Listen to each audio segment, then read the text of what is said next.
Alright, this one, Crank 2, High Voltage, it needs a little bit of defending because,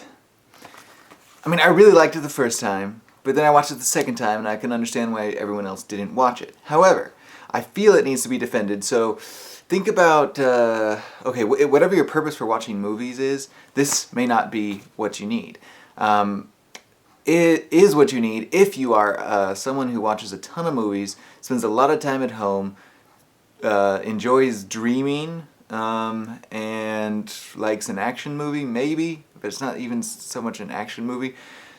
Basically, this film, for those of you who haven't watched it, which is probably most of you, is just this like constant action shot after shot after shot, and it's a completely impossible situation, just like the first one. Now this one follows it up, but it really embraces the fact that this is an impossible situation that he's in. I mean, he's dropping out of helicopters and living and whatnot, and I think that is kind of its charm, because like in a dream, you don't die, you just keep going, and everything's connected weirdly, and like things that happen to him in one place like come up in another, and you know, he happens to go into some random strip club, and his girlfriend who thought he was dead happens to be on stage, which of course makes sense, you know, if this isn't reality. So it just embraces that non-reality, and I mean that scene where he's fighting this guy in this electric place, you know, it's called High Voltage, right? So he's fighting this guy in this electric place, and then like a power plant thing, and then it turns them into these huge like the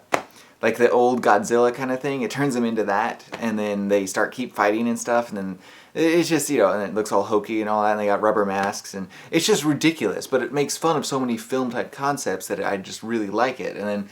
you know, the ending is just crazy, and everything gets weird, and I just, you know, well, spoiler alert, I mean, here's the ending, where he eventually just shocks himself, because he has to stay alive, keep his heart alive, which is artificial heart, he has to keep shocking himself, and so eventually he just climbs up on this telephone pole while there's this fight going on where it's a shooting, everybody's shooting each other, everybody from the whole friggin' movie is shooting each other, and they're all dying in pools, and there's random half-naked people swimming and dying, and it's just